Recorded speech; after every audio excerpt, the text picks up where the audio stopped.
Transcending the Ritual of Sorrow, a talk by Avatar Adidas Samraj, taken from his book Easy Death.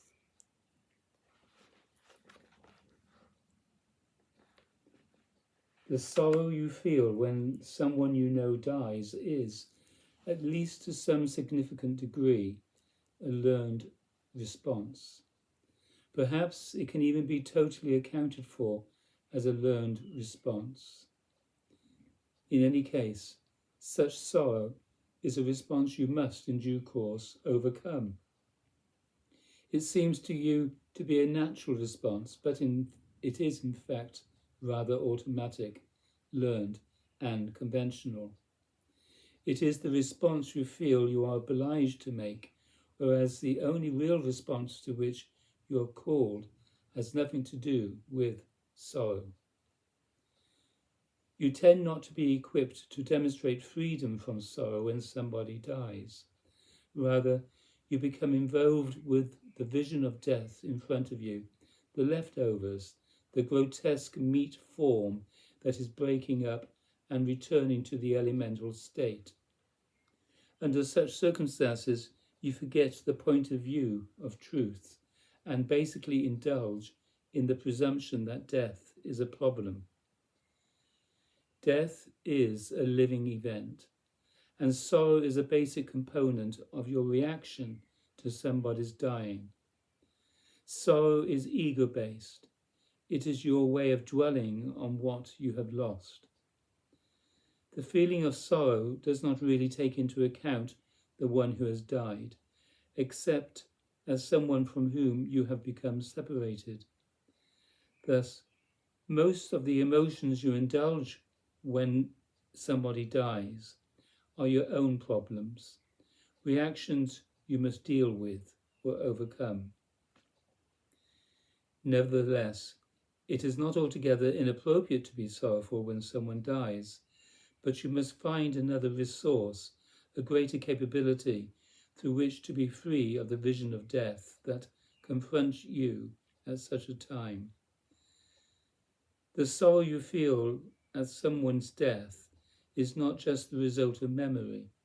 It is ritual, like so much of the rest of what everyone does repetitively, compulsively, constantly, hour after hour, day after day, from birth until death. People generate very few truly appropriate actions in the entire period between birth and death. Therefore, most of the sorrow associated with death is unnecessary, a self-destructive and other destructive ritual.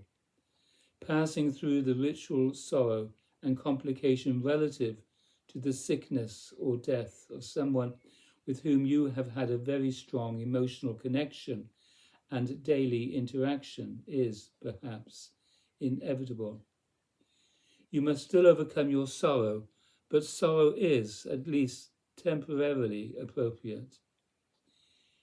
If you have a rather distant relationship to someone who dies, however, then hearing of his or her death is almost like reading the obituary column in the newspaper. Reactivity is basically a ritual you engage all day long, week after week, month after month, year after year, as you cycle through the ritualized demonstrations of mind, emotion, breath, and body. There is no ultimate necessity for it. Your emotional reactivity is an organized form of behavior for which you are not responsible, and your irresponsibility is the problem of life, the dreaded gombu.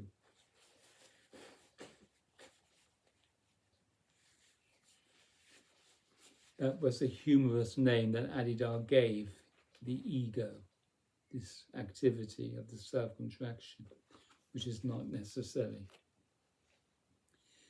The gombu, this imaginary disease, is not merely a little bit of philosophy. It is a ritual life, a pre-rehearsed, prefigured automaticity you crank out every day of your life in relation to standard events. You are always doing it. You live as if you are diseased. The dreaded gombu is a real disease in the sense that you experience it and are animated in it every day of your life. But it is imaginary or unreal in the sense that it is not necessary, not based in reality. It is just an automaticity. It has no necessity.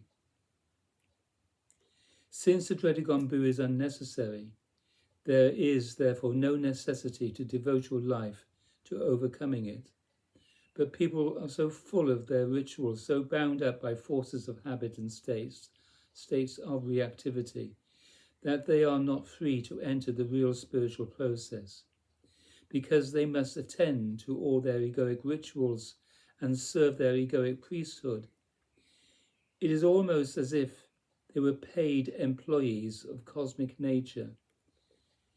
Because people have all these obligations, they are therefore not free to practice freedom and truth. They are devotees of the cult of cosmic nature, death and egoity, just cranking out this life of reaction. Well, either there is truth or there is not. If there is no truth, then you might as well continue to do what you are doing. But if there is truth, then you must make room for it.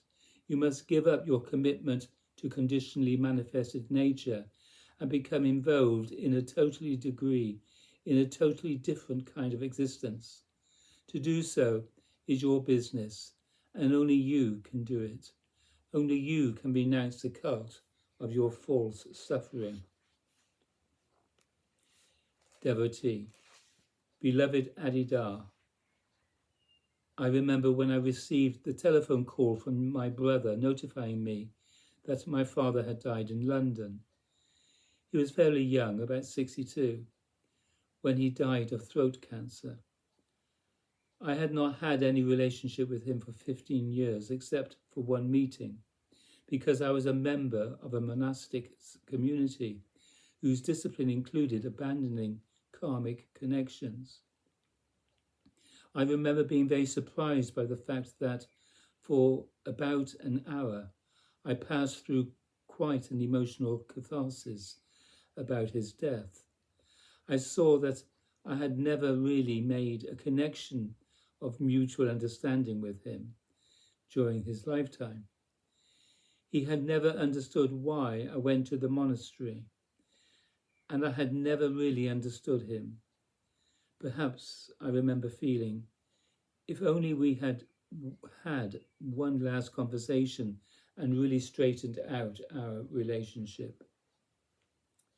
Avatar Adidar Samraj. The more dependent you are on someone who is dead or dying, the more you enter into the ritual sorrow.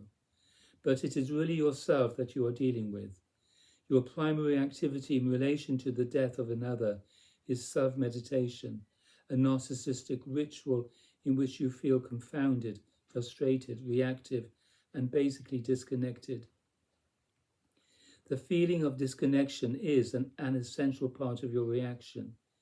You are rehearsing a rather infantile condition, a gesture with which you have been involved since birth, and the acknowledgement of your independent existence. To hear of somebody else's death becomes an opportunity to rehearse the fearful unhappiness you feel in relation to your own death. When you hear of another's dying, you indulge in that pattern of unhappiness, either slightly, but nevertheless, really, or else very dramatically. Yet it is really your own wound, your own disease that you are ritualizing. Very little that you do in relation to someone who has died has anything to do with him or her. Most of what you do has to do with yourself. It is a ritualized expression of your own difficulty. You are going to die. There is no doubt about that. And everybody you know is going to die. Thus, it is your business while alive to confront and understand the great fact of death and be free of egoic ritualization relative to it. Part of the essential matter associated with spiritual life is to deal with that very disease, that very ritual response to death, so that you are free to die and to change altogether, and also free to have others do the same thing in your lifetime. You really have no right to defend yourself against death, either your own or someone else's. Every moment of your living should take the inevitability of death totally into account. If you are living consciously, then when you are obliged to encounter the death of someone else, you are equipped to be as free as possible of the ego-based ritualization. You do not defend yourself against the mere fact of the death, but rather you to participate in the entire affair, even continue to engage in that relationship with the least possible impediment created by your own reaction, your own unhappiness relative to death, your own presumption of separation. To the degree you feel you are just an independent, mortal being, you will be ritualized in your response to everyone else's death. There really is only one death, anybody's death. The same ritual is always enacted, and what are you dramatizing? Your own decomposition, your own derangement. Death is the ultimate fact of life, not merely the end of it. This world is just a bardo, a place of transition. There is whatever there was before, there is whatever there is after, and there is whatever there is ultimately. And whatever there is ultimately is the ultimate fact before and during and after whatever is going on now or then, past, present, or future. To realize that ultimate reality while alive, you must be free of your ego-based ritualization of existence and be always encountering the reality of living, not divorced from that reality through ritual. All this social face, these bodily attitudes, the tendencies toward emotional reaction, dependence and independence, all the character games you play all day long, all the ways you deal with primary events in life, all are a ritual, a defense, an expression of narcissus, the self-contracted personality that is fundamentally devoted to defending itself against the realities of the great process that is life in truth, and in the course of that defense, divorcing itself further from the prior condition in which these changes are occurring. In your clinging to your relations, you are rather sorrowful and dependent. You feel that certain relations are necessary for your sense of happiness. Particularly in certain moments you feel this, and you feel this in some ultimate sense about everyone on whom you depend and whom you want to keep around you all your life. Actually, however, you are completely free of dependency. Happiness, truly realized, is not dependent on anything. It may seem to be dependent on something now, but it could just as well seem to be dependent on something else in the next moment. You seem to be dependent on someone now, but you could just as well transfer your dependence to someone else. You can make an entire series of connections and engage in the ritual feeling of dependence, feeling happy, more or less, in those relations. But actually, you are always playing on the reservoir of unconditional and unlimited happiness that is found in the divine self-position.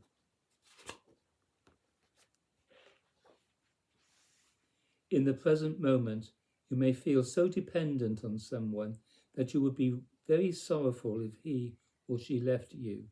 But in fact, you can transfer the same interest to someone or something else and feel just as happy, such that the previous one could leave you.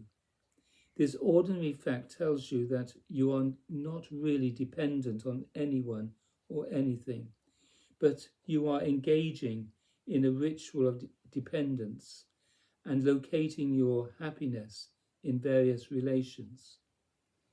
In my avataric divine incarnation here, I reveal to you that true happiness is divine. True happiness is not dependent on the objects and relations of life. True happiness is inherent in the divine self-position, which, it must be realized, is the real condition of your life. Your noticing of this is the beginning of renunciation, the beginning of the expression of true understanding, which does not dissociate you from relations, but which you simply associates you with a greater principle, the great principle.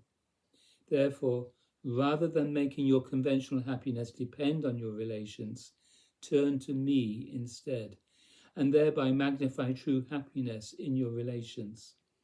In your moment-to-moment turning to me, you magnify that which is inherent where you, in reality, stand, rather than depend on relations. Adida, for me, is the agent of God, the divine, which is my true condition, and which we all are truly already happy. So when he says turn to me, he literally means turn to the divine condition of already happiness, which for me is accessed by his bodily human form, which is the same for many of his devotees. If you depend on relations for conventional happiness, that feeling will always be corrupted and threatened, and will always be associated with the mechanism of dependence.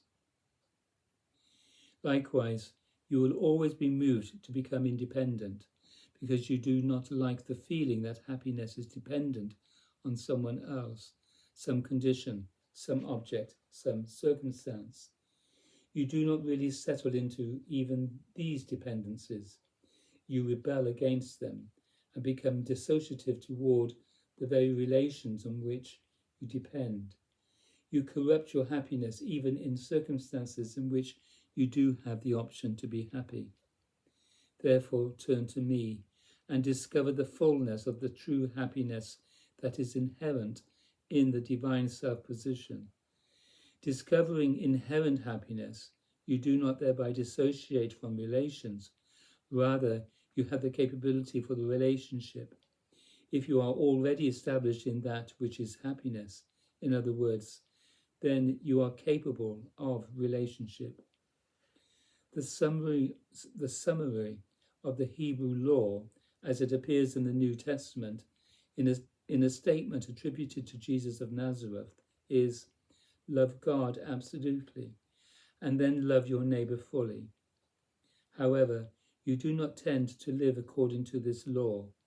You live its opposite. You make your happiness depend on relations. Therefore, you are always suffering in the context of relationship. Suffering dependence, manufacturing independence, corrupting your relationships, going from object to object, going from relationship to relationship, struggling all your life in a circumstance in which you richly make happiness depend on relationships, and struggling with that very fact, resisting that very ritual. You live the law backwards. Instead of living from the point of view of the divine happiness that is realized in devotional self-surrender to the divine reality, you live in submission to others, objects, and relations. In moments, you find a certain kind of happiness in those relations and circumstances, but it is always being corrupted and threatened such that you eventually forget where the happiness is. You forget where it comes from. You forget its source. You forget its origin. You forget its divine nature, its unconditional divine nature. You must find unconditional happiness in real God, not God apart, or the parent God, or the childish God. You must directly find the source that is unconditional happiness, freedom, love, bliss, free consciousness, the fullness of divine being. Having fulfilled the first and fundamental aspect of the traditional law to love God, then enter into the sphere of relationships. Thus, you should enter into relationships not dramatizing the psychology of dependence, wherein you lose happiness or feel it to be threatened or allow it to be disturbed by the mechanisms of relationship, but magnifying that true happiness which you know in heart communion with me. Then your relations are no longer the expressions of dependence on objects for happiness. Therefore, instead of being established in the ego, which is already separate from true happiness and finds it only simulated through the mechanics of relationship, you must turn to me and thereby be established prior to the ego base in the true happiness which I am. Then you may enter into relations as the play or the expression or the modification of that great divine reality. Da. In doing so, you will be free in relationship, not free of relations in the sense that you are detached and do not care about them, but already really happy, magnifying real happiness by loving others, and thereby always allowing change and inevitable separations to occur in the framework of this born existence.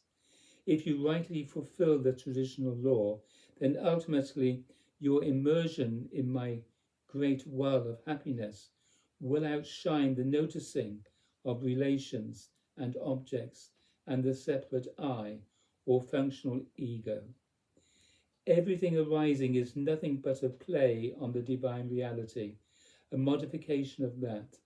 Therefore, if, by means of my avataric divine spiritual grace, you realize that most perfectly, then the play of modification will most ultimately, in divine translation, disappear and dissolve in the bright love bliss fullness of divine being. This is my divine avataric divine word and my avataric divine self-revelation to you. The instruction I have herein given must apply to every aspect of your living. Therefore, it must apply to all your troubled wondering about death and separations and of all kinds. Da.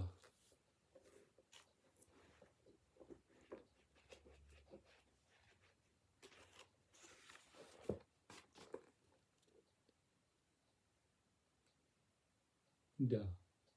Da.